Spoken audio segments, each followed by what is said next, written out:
Hello, everyone. This is Jennifer Brown, Family Consumer Science Agent with the North Carolina Cooperative Extension Service. And this is our Throwback Thursday presentation that we're going to talk about putting food by, otherwise known as canning or food preservation. So the reasons that we want to preserve our food is to prevent spoilage of food. We want to kill all the nasty bacteria, yeast, or mold. And we also want to extend the shelf life of our food. By preserving it, it will inactivate the enzymes that will help make our food last longer. So we can can it or we can freeze it, and the food that's coming out of our garden will last a lot longer because the food will spoil before you're able to eat it all. But if you can it or freeze it, it can last a couple of months up to a year for certain products. There are some things that bacteria needs to grow.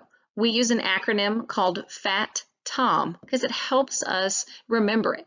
So what FAT-TOM stands for is food, acidity, temperature, time, oxygen, and moisture.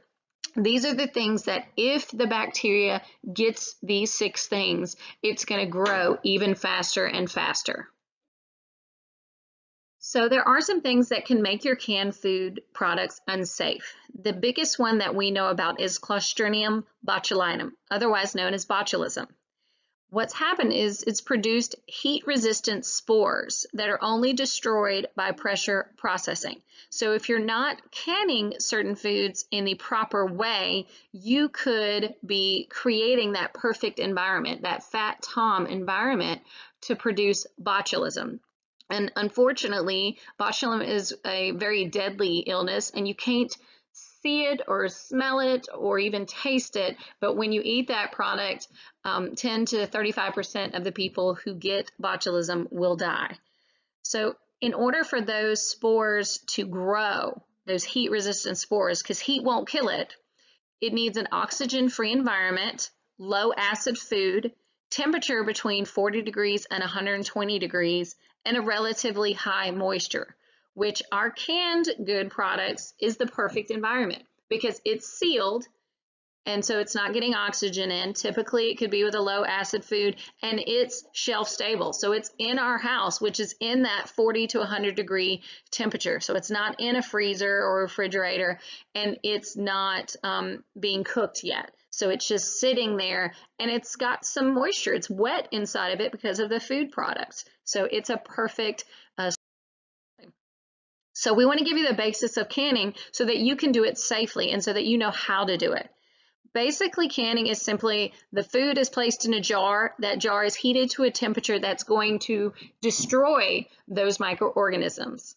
The heat during the canning process, again, is going to inactivate those enzymes that are going to cause the food to spoil. So if you inactivate those enzymes, your food will last longer because it won't spoil as easily. You're going to drive out air from the jar during the heating process. As that jar cools down, you're going to get that vacuum seal, and you can even kind of hear it a little bit when it's formed. What you need to do first, again, read the instructions for whatever canning procedures you're going to do. We're going to go over the different types. Review the information and the recipes for the foods you are canning.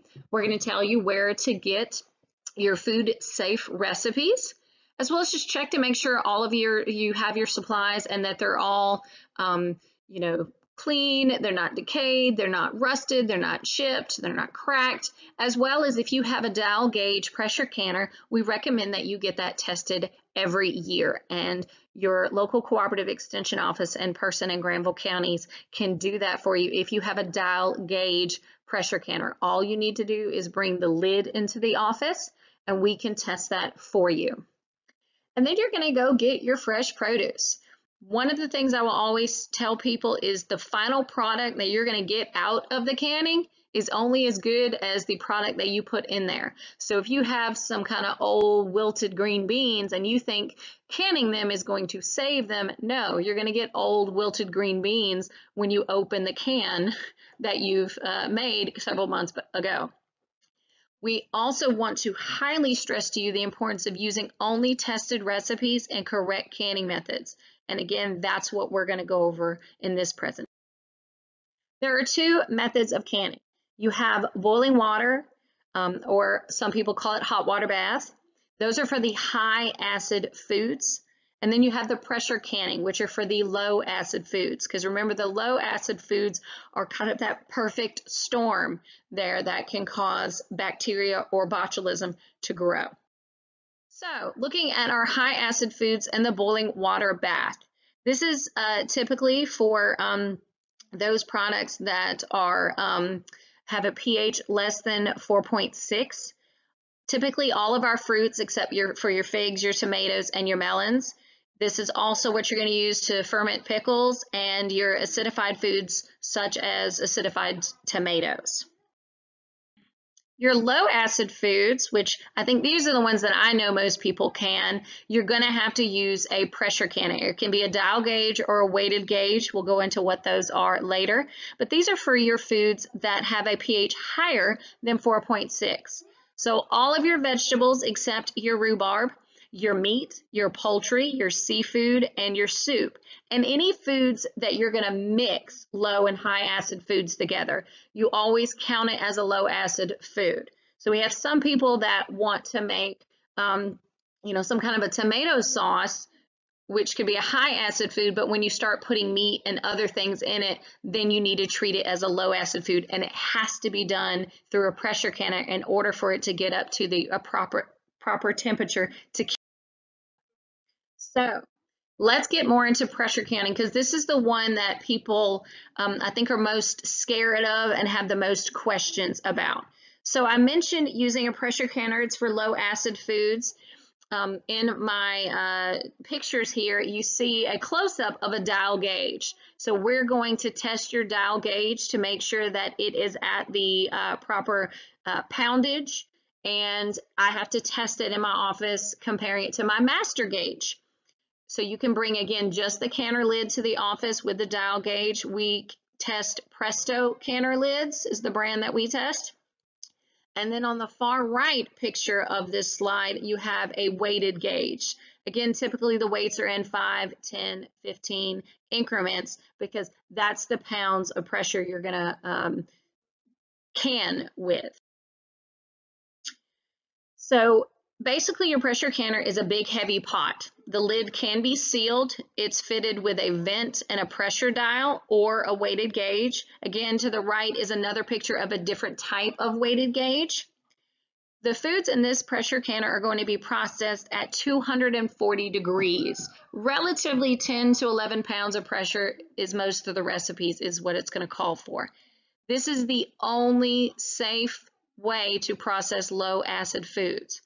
I know a lot of older people have learned from their grandparents or whatever, and they still are processing their green beans in a hot water bath. Green beans are a low acid food, and in order to kill all the bacteria, to not have botulism, you must use a pressure canner. We've learned a lot about food safety over the years since maybe your grandparents were teaching you or teaching your parents how to can. So to be food safe, the only safe way to process low acid foods is using a pressure canner. So your processing steps. Again, you're going to have 2 to 3 inches of water simmering or hot in your canner. You can hot pack jars or you can raw pack jars. Basically what that means is the hot packed, you've got that simmering water. The raw packed jars, it's kind of warm to hot water. We have a book and more information that we can share with you that has step-by-step recipes, has pictures, has troubleshooting information, and all kinds of things to help you understand what it means. But when you look at a recipe, it's going to tell you how to do this recipe if you want to hot pack it or if you want to raw pack it. Either one, your preference is fine. You're going to place the jars on the rack that's in the canner. Put the lid on the canner with that weight off or the petcock open. Again, reading the manufacturer's instructions will tell you what all of the different pieces are. So as I mentioned, there are 2 different gauges. You have a weighted gauge. Typically, you're going to use the 10 pounds of pressure. That's if you live 0 to 1,000 feet. So again, depending on what part of the state you're in and how much elevation you're at, here in the center part of North Carolina, we don't have to change anything about our recipes to adjust for elevation, okay? So we are at 0 there, so we don't have to adjust for any elevation. But if you're in the mountains or even, you know, at the beach, you would have to make adjustments to your recipe. So paying attention to how much pressure you're putting on the weighted gauge there, and adjusting your processing time to make sure that you're processing at the appropriate level depending on your elevation. But typically here in the center part of North Carolina, you are going to follow whatever your recipe says, which is about 10 to 11 pounds of pressure. So, boiling water bath. As I mentioned, this is for a high acid food, so this is kind of for those tomatoes or tomato sauces or pickles or jams and jellies that people want to. You can use any pot that has a lid that is going to allow enough room for 1 to 2 inches above the jars of water to boil. You're going to have that water, again, it's simmering or it's hot in the canner, high enough to cover the jars, about 6 inches. You're going to wipe the rim of the jars, adjust the lids, lower the jars slowly into the canner, again, making sure that neither your canners nor the rack are rusty, because that can also factor into it. So here's kind of a step-by-step thing, and it's got some pictures there. Again, you're going to fill the jars, place the jars on the rack in the canner, add more hot water if necessary. Again, pouring water around the jars, but not directly onto the jars. Following that tested approved recipe to determine the processing time, how long you're going to process your food. Start that processing time when the water returns to a boil, not before that. When it's done, you remove the jars. She has a nice blue gripper there to safely take them out because they are hot. Remove the jars to a padded surface. Let them cool for 12 to 24 hours. Do not move them around. You can check to see if the jar is sealed. You'll hear a popping sound while it's cooling. Or you can afterwards, if you come back, the lids will be curved down and they don't move when you kind of move them around there. If they are not sealed, which might happen if you did not wipe the rim of the jars as we mentioned, you need to refrigerate them and use them as if they were a fresh product ready to eat. So you only have 7 days to use it or lose it. Or you can reprocess the jars, but you have to understand that you're basically cooking it twice. So the quality of the product is going to be lost a little bit because you've processed it twice at a high temperature. So some of the equipment and recipes, we want to make sure that you have the proper equipment and that you're using tested recipes. So preparation is very important. So you need a canner with a rack, you need all your jars, your lids. This picture right here has a utensil set from Ball. You don't have to have these things. I just know some people that can a lot find it easier and that it's helped them. They have kind of a funnel, so it's easier to fill your jar. You have a bubble freer, as it's called, or a Headspace measure. It's a 2-in-1 tool. And basically, it's going to help remove the bubbles because you want to get that oxygen out of there. So you need to make sure there's no bubbles in your product before you close the jar and seal it. You also need to make sure you have the proper headspace. So that tool can also measure headspace. But once you've done it a long time, you can just kind of eyeball it. You know what, a half an inch or an inch is. They have something called a jar lifter. So again, getting the jar out of the canner. A simple clean cloth, so you're cleaning that jar, the rim of the jar before you're closing it and sealing it.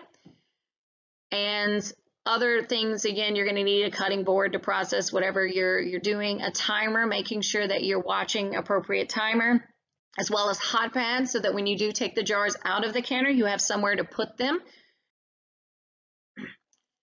Every time that you use your pressure canner, you need to inspect it. And you need to store it appropriately. Some parts might need assembling. You, again, read your manufacturer's directions that came with your canner and replace your parts accordingly. But be familiar with all the different parts and their functions.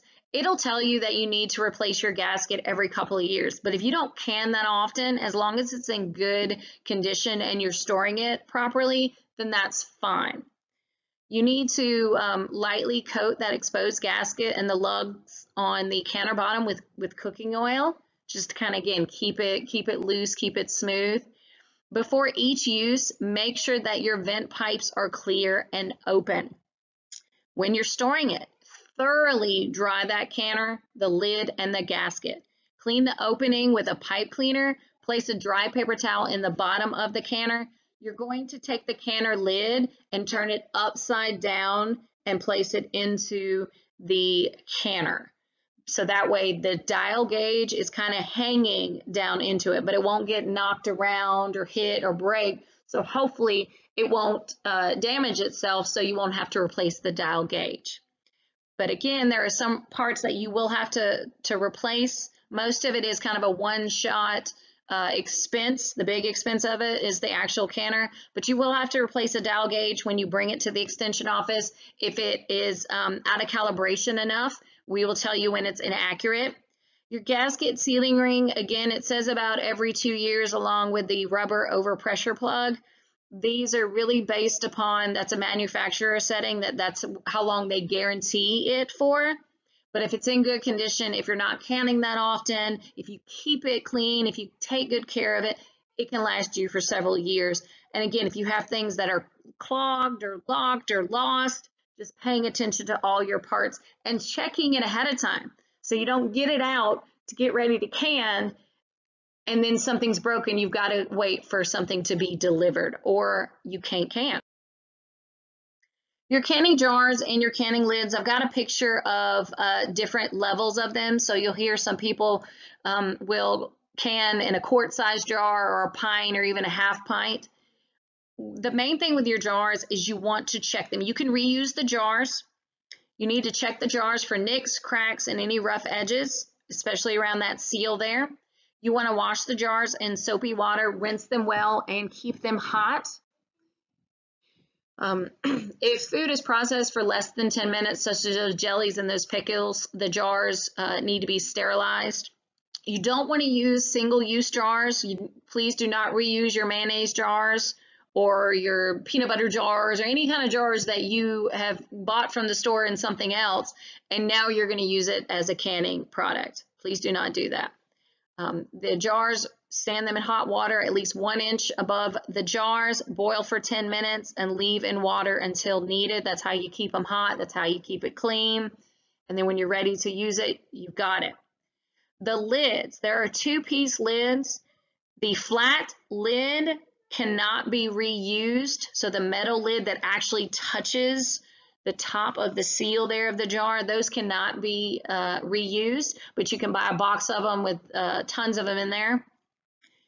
But you can reuse the metal screw band as long as, again, you don't want it rusted or dirty or anything like that. But follow the manufacturer's instructions for treating them, for cleaning them.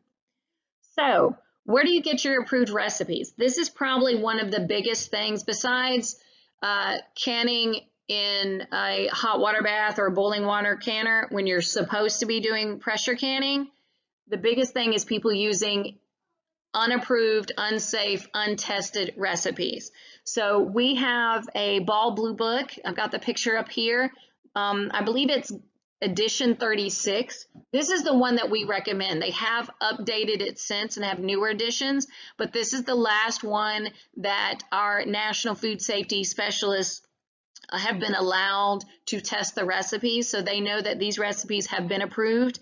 The other editions that have come out since then, we have not been able to do research and study those recipes, and so we cannot attest that they are 100% safe. But the Ball Blue Book that you see here, this particular picture on it, it's edition 36, is the one that the Extension Office approves. I actually have some at the Extension Office that I can provide to you if you are interested. So it has all the approved recipes. It has step-by-step instructions. It has guidelines, troubleshooting, you know, why did it do this if it was supposed to do this? It talks about freezing, it talks about dehydrating, and it has tons of recipes. You can also go online to the National Center for Home Food Preservation, which is out of the University of Georgia, or the USDA has a complete guide to home canning. Those are the sources that we use, and those are the sources that we recommend others to use. So again, going back to some of the actual steps of processing, I've kind of highlighted some of the main pieces of it, but the actual step by we're going to go through here. So I mentioned your raw pack. These are for your foods that are delicate or lose shape after being cooked. You're going to place the raw food directly into the jar. So in this jar, they've got carrots. You want to pack it firmly, but don't crush them down in there. You're going to have a boiling water pot kind of on your stove. You're going to scoop some of that out, pour boiling hot liquid over the food. This is why we recommend having a funnel of some kind so you don't slosh it around or burn yourself. Then you're going to add those jars carefully to the warm canner to avoid breakage from the heat shock. Again, following a reliable recipe. The hot pack. The raw food, this is the preferred method for most foods. The food is actually cooked in the pot in liquid before being packed. You're going to then put the cooking liquid is poured over the food in the jars. So again, you've already kind of cooked the food in liquid, and then you're going to put that food into the jar and pour some of that hot water that you've cooked it in into the jar. Pre-cooking the carrots or the food kind of makes it more pliable. It helps you get a tighter pack in there, and it also requires fewer jars, because if you can get more carrots or whatever in your jar, then you need less jars. It can even kill some of the microorganisms during that boiling process, and it provides better food color. And so step by step of preparing the jars. Number one basically is some people put salt. I don't necessarily recommend that, because the salt serves no actual purpose in the processing of the food, but it's something that everyone typically does. But I tend to, when I open my jars, I'm going to rinse the salt off of it anyway, and then I'm going to add my own herbs and spices when I'm cooking the food. So I just skip that step. But if you do add salt, again, just make sure you're rinsing some of that salt off when you do open it and use the product. But the first thing I tell people is you need to get the air bubbles out. You can use a plastic utensil, or as I mentioned, Ball will sell you like a little bubble freer. Use that bubble remover, placing it in the jar between the food and the side of the jar. And you're just kind of pressing that spatula back against the food to release any of the trapped air. You're going to repeat that several times. Then you're going to actually go to the sealing part of the jars. You want to wipe the jar rims with a clean, damp cloth, because that's going to help it get a good seal. You might have some other particles or water droplets or pieces of food particles that are on top of that rim as you were pouring the stuff into the jar. So you need to get a clean, damp cloth to wipe it, not a paper towel, because that can also leave particles or residue on the rim, but get a clean, damp cloth to wipe that jar. Again, any particles that are left on there are going to be able to prevent it from getting a true vacuum seal, and then you're going to have to redo the whole process again. Placing the lid on the jar rim, centering and sealing the compound on that glass. Then you're going to put the second part of the lid, the metal screw band, over the lid and screw the band until it's fingertip tight.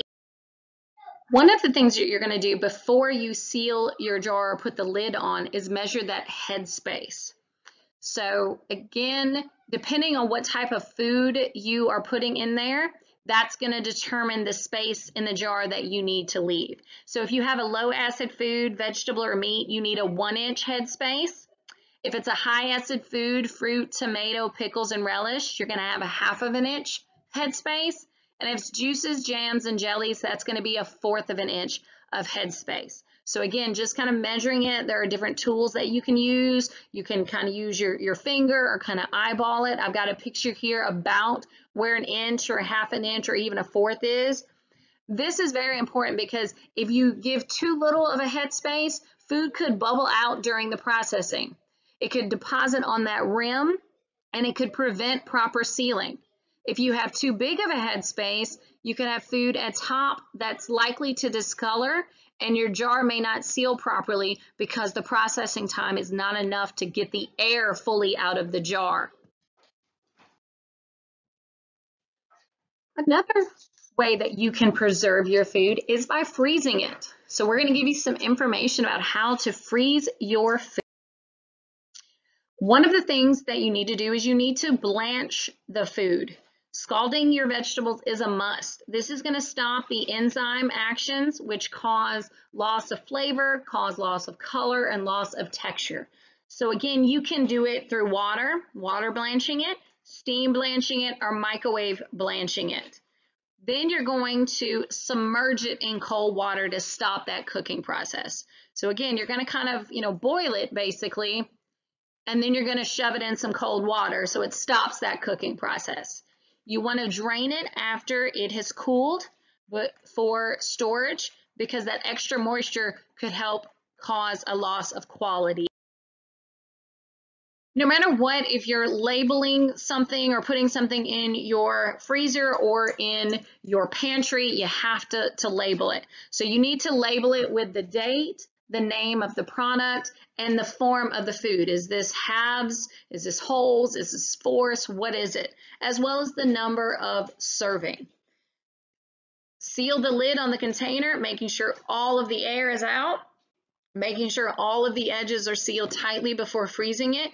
You can freeze things in a bag or a container. Either one is fine. Making sure that it's for freezing, not just storing. So making sure you have the right bags or that you have the right containers. A typical Tupperware container is not something you're going to put in your freezer because otherwise you're going to experience food quality issues. You're going to get freezer burns, and the food's not going to last that long because that container is not made to hold freezer foods, and it's not going to keep the quality in them.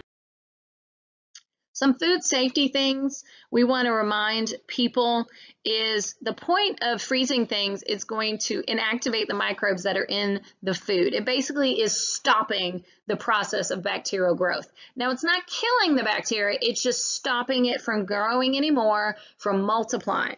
But when you thaw those frozen foods, it's going to activate those microbes again. So you need to make sure that you have properly thawed your food. There are 4 proper ways. You can do it in the refrigerator. It typically takes about 24 hours depending on what you have. You can put it under running water. You can thaw food in the microwave under the defrost setting, but you must cook it afterwards. Or you can actually thaw food during the cooking process. So there's nothing to say that you can't throw a frozen steak on your grill. It'll thaw out while it's cooking, but it's going to take longer to cook that steak than it normally would. If you have any questions, you can call the extension office. You can also email me at jennifer.brown@ncsu.edu. You can follow us on YouTube or on Facebook at facebook.com/PersonGrambleFCS. We are also at Person County FCS on Twitter and on Instagram. Again, if you need other information, we have Ball Blue Books, the 36th edition that we recommend at our extension office available. So we would be happy to make sure that you have proper and safe recipes that you are using, as well as we are able to test your canner lids. Thanks for tuning in.